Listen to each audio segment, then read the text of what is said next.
भगवान शिव अविनाशी हैं। ये ब्रह्मा विष्णु महेश नासवान है, इनकी जन्म और मृत्यु होती है। शिव को स्वयंभू के रूप में जाना जाता है। कोई पिता नहीं, कोई माता नहीं। 3 पुत्र अष्टंगी जाए, ब्रह्मा विष्णु शिव नाम धराए। क्या ईश्वर आपके एतबार से हकीकी मौत के ऊपर कुदरत रखता है या नहीं? एक्चुअल डेथ के ऊपर, कि मर जाए बस, इंसान के एतबार से नहीं, अपने एतबार से मर जाए। क्या इसमें बात आती है कि हिंदू धर्म में दोस्तों उनके धर्म गुरुओं की ही ज्यादातर मन मर्जी चलता है, ये तो शायद आप जानते होंगे। तो इस मन मर्जी पर एक टॉपिक है कि भगवान की अस्तित्व क्या है, क्या भगवान मर सकता है। इसे लेकर कई हिंदू गुरुओं की बातों को आज की इस वीडियो में हम सुनने जा रहे हैं, जो कि एक दूसरे से बिल्कुल अलग है और वे अजीब अजीब तरह की बातें करते हैं, जो कि आज की इस इंटरेस्टिंग वीडियो क्लिप में आप आगे सुन पाएंगे। तो चले पहले हम इस क्लिप को देखते हैं और साथ ही बाद में हम एक ऐसी क्लिप को देखते हैं जिसमें एक हिंदू भाई साहब मुफ्ती असीर नदीम साहब, आमिर हक भाई और सैम स्टलन भाई के सामने आकर इस्लाम की ईश्वर को गलत साबित करने की कोशिश तो करते हैं, मगर उसके साथ तो कुछ उल्टा ही हो जाता है और ऐसा हो जाता है कि उनकी ईश्वर के कंसेप्ट ही आखिर में लेने के देने पड़ जाता है और आखिर में उसकी बोलती ही बंद हो जाता है। तो वीडियो मेरे भाई बहुत ही ज़बरदस्त और इंटरेस्टिंग होने वाला है, इसे आखिर तक ज़रूर देखने की कोशिश कीजिएगा, इससे आप बहुत कुछ सीख पाएंगे, मेरा यकीन मानिए। तो चलिए देखते इसे बिना टाइम जाया करते हुए, चलिए देख लेते हैं। भगवान शिव अविनाशी हैं। ये ब्रह्मा विष्णु महेश नासवान है, इनकी जन्म और मृत्यु होती है। शिव को स्वयंभू के रूप में जाना जाता है। कोई पिता नहीं, कोई माता नहीं। 3 पुत्र अष्टंगी जाए, ब्रह्मा विष्णु शिव नाम धराए। अरे ये नकली, इसने कहा अगर तो अनपढ़ है कि जाने शिक्षित है। आइए जानते हैं हिंदू धर्म गुरुओं के विचार।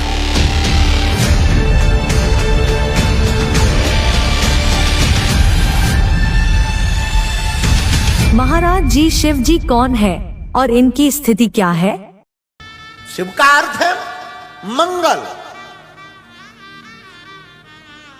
भोले बाबा का जब विवाह हुआ तो ब्रह्म जो दूल्हा बाबा के पक्ष से और कन्या पक्ष से जो ब्राह्मण थे, तो उन्होंने कहा कि अच्छा अब शाखोच्चार का टाइम आ गया, तो दूल्हा से पूछा बताओ तुम्हारे बाप का नाम क्या है? तो शंकर जी बोले हम ही सबके बाप हैं, अब हमारे बाप का नाम क्या होगा?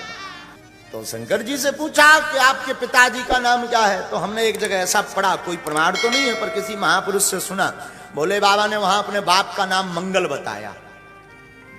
मेरे बाप का नाम मंगल है, शिव के पिता मंगल हैं, तो शिव का नाम कल्याणकारी है। भगवान शिव अविनाशी हैं और हमारा मत कहता है कि शंकर जी और भगवान विष्णु जी दोनों एक ही हैं। ब्रह्मा विष्णु और महेश भगवान नारायण के पुत्र हैं। ब्रह्मा के पुत्र हैं भगवान शिव। ब्रह्मा की भ्रकुटी से भगवान शिव का प्रादुर्भाव हुआ है और विष्णु भगवान नारायण की नाभि से ब्रह्मा का प्रादुर्भाव हुआ है। तो ब्रह्मा शिव के पिता है, ब्रह्मा के पिता है विष्णु, और विष्णु नारायण ये क्या है? ये अजन्मा है, इनके कोई पिता नहीं। शिव कौन है? जिसे आंखों से देख नहीं सकते, जिसके पास शरीर नहीं है, जो मन और बुद्धि से परे है, इसकी कल्पना भी नहीं की जा सकती, जो पाप पुण्य से परे है, जो जन्म मृत्यु से परे है, जो धर्म से परे है, जिसकी कोई जाति नहीं है, जिसका कोई लिंग नहीं है, वो शिव है। शिव को स्वयंभू के रूप में जाना जाता है। स्वयंभू यानी स्वनिर्मित। उन्होंने खुद ही अपना सृजन किया है। कोई पिता नहीं, कोई माता नहीं, एक आत्मनिर्मित प्राणी। इस आयाम को इस तरह इसलिए प्रकट किया जाता है क्योंकि वो आदि योगी हैं। कि कौन है सदा? शिव किसी का, शिव सबका बाप है, शिव किसी का सेवक नहीं, ये महादेव है। ये मत समझो शिव कोई व्यक्ति है, ये नहीं समझना है।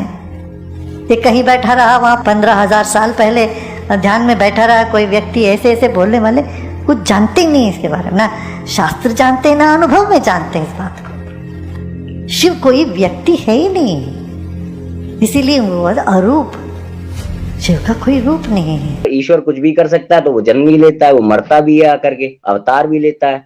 तो ये सारी चीजें जो है लागू, अच्छा ये चीज मानी उसमें भी हर, ये तो एक लॉजिकली भी है कि जिसने दुनिया बनाई है उसके ऊपर कम से कम कोई नियम लागू नहीं होना चाहिए। तो अब जैसे एक नियम ये आ गया, बहुत छोटा सा है, कि ईश्वर सच भी बोल सकता है, झूठ भी बोल सकता है। अगर हम इस नियम को नहीं मानेंगे तो क्या बुराई को ईश्वर ने नहीं बनाया? ठीक, है ना। तो बुराई को ईश्वर ने बनाया, अगर वो पहले से नहीं जानता था कि वो बुरा करेगा जन्म लेने के बाद, बनने के बाद, तो इसका मतलब वो ऑल नोइंग नहीं था।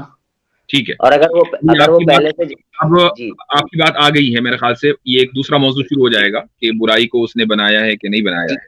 जी मैं आपकी जो टैग लाइन है वो ये है कि सबसे पहली बात कि ईश्वर हर काम कर सकता है और उसमें वो काम भी हैं जो ईश्वर के ईश्वर होने के खिलाफ हैं। जी बिल्कुल, है ना। तो अब सवाल ये है कि जब आपने ये माना कि ईश्वर ने वो काम किए जो उसके ईश्वर होने के खिलाफ हैं, तो जिस वक्त उसने वो काम किए उस वक्त तो वो ईश्वर नहीं था ना। सर ये लाइन आप बोल रहे हैं कि ईश्वर होने के खिलाफ है, ईश्वर होने के खिलाफ लाइन हम सेट नहीं कर सकते ना।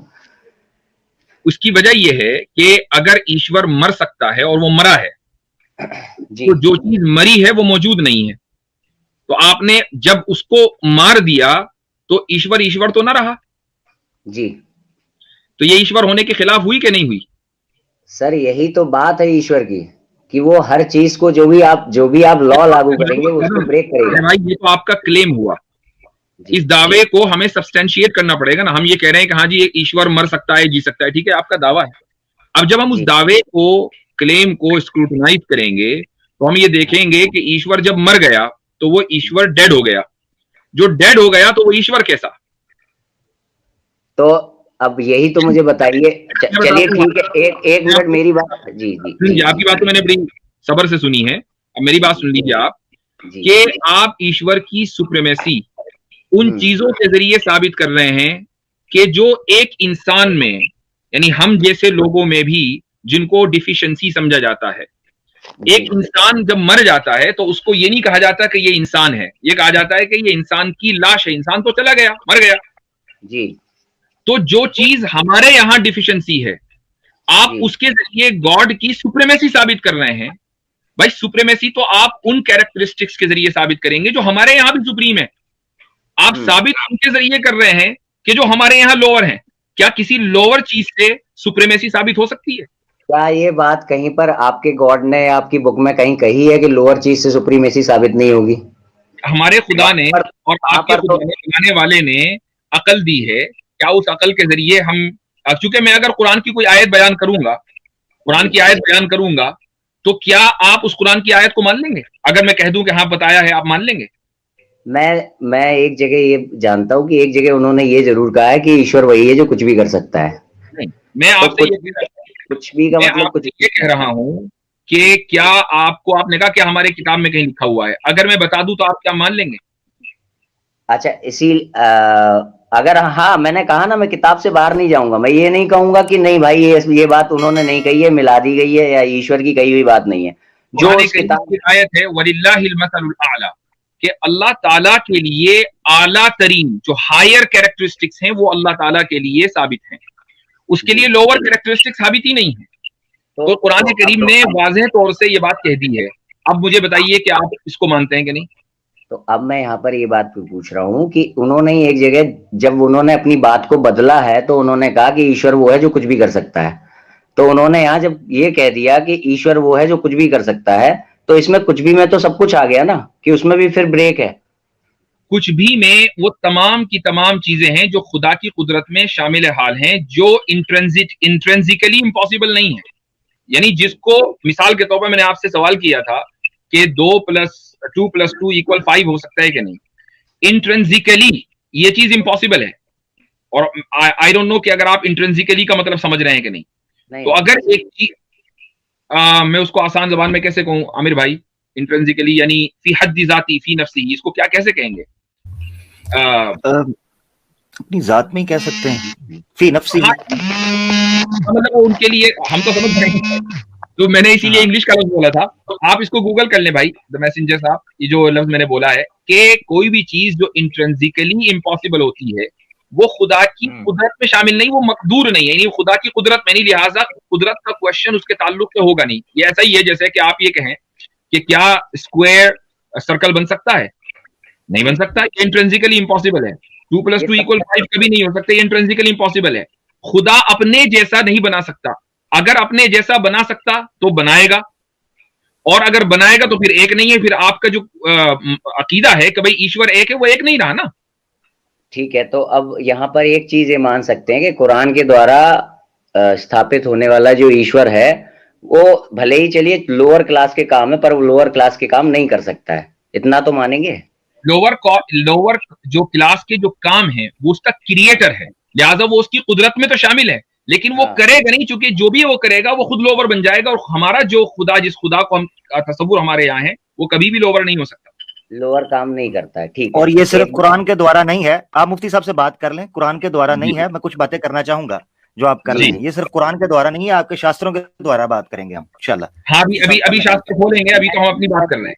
इसलिए प्रूफ्स को नहीं ला रहा हूँ बीच में, इसीलिए नहीं ला रहा हूँ क्योंकि लाने हम पड़ेंगे लोग ना, लाने, खुदा के बारे में बात हो रही है ना, आपसे ज्यादा वो जानते थे जो आपसे पहले गुजरे हैं। आएंगे और आपने अभी कहा कि आप किताब से बाहर नहीं निकलेंगे, तो शास्त्र तो आएंगे ना। हाँ, किताब से बाहर करने का मतलब मैं ये चैलेंज नहीं करूंगा कि नहीं साहब यहाँ पर ये खुदा ने कहा ही नहीं होगा या ये किताब झूठी है, मैं ये नहीं कहूंगा कहीं पे। आपकी जो किताब है उसके बारे में बात हो रही है। हाँ, अच्छा, अब जब एक परसेप्शन हमारा सेट हो गया कि खुदा जो है वो बनाया तो है उसने लोअर चीजों को, मगर लोअर चीजें कर नहीं सकता है, इतना तो मतलब यहाँ से तभी हम आगे बढ़े, इसको फिक्स कर लें कि वो लोअर चीजें कर नहीं सकता है। लोअर चीजें अगर वो करेगा तो फिर वो खुदा नहीं है, वो खुदा की पोजीशन से डिस्क्वालीफाई हो जाएगा। जो लफ्ज आपने बोला नहीं कर सकता, मुझे इस पर एतराज है। वो नहीं करेगा, कर सकते की बात नहीं, वो नहीं करेगा चूंकि वो उसका खालिक है। अच्छा, तो मुझे अब ये बताइए, आपके मुताबिक आपने ये कहा कि जी खुदा मर सकता है, मैंने सिंपल सा सवाल किया, जब वो मर गया तो फिर खुदा कौन था, उसका क्या जवाब है? ये वो जो मरना और जीना हमारे लिए है ना, वो हमको हमारी दुनिया में आके मर के भी दिखाता है, हमारी दुनिया में आके जी के भी दिखाता है। तो अगर वो मरने के बाद भी जिंदा था तो मरा नहीं, तो वो हमारी जो मरना और जीना शब्द है वो हमारे लिए है ना, व्यवहारवाद में वो दो चीजें, परमात्मा। तो फिर आप फिर ये अगर ये दोनों चीजें सिर्फ हमारे ही एतबार से हैं तो इनकी तो कोई हकीकत और रियलिटी रही नहीं ना। अगर उसका मरना भी जीना ही है तो सीधा वो ये क्यों नहीं कहता कि वो हमेशा के लिए जिंदा है? हमारे लिए रियलिटी हो गई ना, राम आए मरे, कृष्ण आए मरे, हमारे लिए मैं ये कह रहा हूं कि अगर उसके मरने के बाद भी वो जिया ही जिया तो आप सिंपल ये कहना कि वो तो हमेशा जिंदा है। जी, पर वो मर भी सकता है, वो मनुष्य का रूप लेके जन्म ले सकता है। नहीं, वो मर गया, जब वो मर गया आप ये कह रहे हैं कि वो अभी भी जिंदा है। अगर वो मरने के बाद भी जिंदा है और आपको पता है राइट, अगर आप ये कह रहे हैं कि हमारे एतबार से उसने मर के दिखाया, आप तो उसको मरा हुआ नहीं मान रहे ना, तो आपको पता है कि मरने के बाद भी वो जिंदा है, वो तो फिर कि वो हमेशा जिंदा है, आप उसको मरा हुआ क्यों कहते हैं? वो मरा भी, वो जन्म भी लेता है, यही तो बात है, उसके सामने भी लग सकता है, ही नहीं लग सकता। आप मेरा पॉइंट नहीं समझ, नहीं, ये पॉइंट है, ये सबसे अहम पॉइंट है। रुक जाइए, आपने ये कहा कि वो हमारे एतबार से यानी इंसानों के एतबार से उसने करके दिखाया कि मैं मर भी सकता हूँ। कहते हैं व्यवहारवाद, इसको व्यवहारवाद कहते हैं। व्यवहारवाद के हिसाब से वो मर सकता है, परमार्थवाद के हिसाब से नहीं मर सकता। उसने आपको ये करके मर के बताया ताकि आप ये समझ लें कि वो हर काम कर सकता है, राइट? जी बिल्कुल। तो उसका मरना ही था ना, तभी तो मानेंगे। जब उसका मरना था तो वो मर गया, फिर ईश्वर कौन था जब वो मर गया? अब अगर आप ये कहेंगे कि वो जिंदा था तो फिर वो मरा नहीं। ईश्वर जब मनुष्य रूप में जन्म लिया तो वो मरा, ईश्वर फिर भी रहा, यही तो ईश्वर का खेल है। चलिए खैर, मैं इसको अगले उससे थोड़ा सा डिफाइन कर सकता हूँ, मुझे मौका एक मिनट आमिर भाई जी। हाँ, मैं इसमें बात करना चाहता हूँ। अच्छा, उस दिन जब इनके साथ बात उसमें कितनी बातें आपने की हैं, मैं सुन रहा था, और मुफ्ती साहब ने भी आपको मौका दिया, आप खुल के बात करें। देखे मेरा भाई, स्वामी दयानंद सरस्वती साहब ने ऋग्वेद का भूमिका लिखते हैं, और उस भूमिका के अंदर वो कहते हैं कि ईश्वर कभी भी जिस्म ले नहीं सकता, मनुष्य की शक्ल में आ नहीं सकता, ये मुमकिन नहीं। कि उसकी वजह ये है कि हमें यह मानना पड़ेगा कि जब ईश्वर ने जन्म लिया तो ईश्वर आमिर भाई आपको क्रिएट किया खुद को। आपकी आवाज कट रही है। मैं फोन से आता हूँ हजरत, मुझे फोन से आना। चले आप इतने फोन से आइए, और मैं एक चीज अपना पॉइंट एक और मुकम्मल कर लूं, और उसके बाद सैम भाई आपको अभी जो मरने और जीने की बात ईश्वर के, आपने ये कहा कि वो इंसान के एतबार से मरा है। मैं ये कहता हूं कि क्या ईश्वर आपके एतबार से हकीकी मौत के ऊपर कुदरत रखता है या नहीं, एक्चुअल डेथ के ऊपर, कि मर जाए बस, इंसान के एतबार से नहीं, अपने एतबार से मर जाए? क्या इसमें बात आती है कि इसमें ये बात आती है कि सबसे पहले फिर ये जानना पड़ेगा कि मरना और जीना है क्या। मरना और जीना, मरने का मतलब मरना, यानी अब वो नॉन एग्जिस्टेंस में चला गया। क्या ईश्वर नॉन एग्जिस्टेंस में जा सकता है? जब तक ये शब्द एक मनुष्य के रूप से है, मनुष्य की वाणी से निकल रहा है मरना, तो ये व्यवहारवाद है, और व्यवहारवाद के अनुसार फिर ईश्वर मर सकता है, जन्म भी ले सकता है। मैं मरने की बात ही नहीं कर रहा हूं, मरने का लफ्ज मैंने वैसे ही बोला, असल है नॉन एग्जिस्टेंस। क्या ईश्वर नॉन एग्जिस्टेंस में जा सकता है? तो मैं बता, नॉन एग्जिस्टेंस में जा सकता है, बिल्कुल जा सकता है नॉन एग्जिस्टेंस में। ठीक है, अब ईश्वर नॉन एग्जिस्टेंस में चला गया, ईश्वर डज नॉट एग्जिस्ट जी। अब ईश्वर कौन है? ईश्वर फिर भी रहेगा परमार्थवाद में। आपने अभी कहा कि वो नॉन एग्जिस्टेंस में चला गया, अब नहीं रह सकता वो, क्योंकि वो नॉन एग्जिस्टेंस में चला गया। सर ये व्यवहारवाद में कहा है मैंने, मनुष्य के बात से भाई, वो आपके एतबार से, मैं कह रहा हूं ईश्वर अपने एतबार से नॉन एग्जिस्टेंस में जा सकता है या नहीं? बात तो तब भी आप और मैं ही कर रहे हैं ना, मनुष्य कर रहा है ना बात।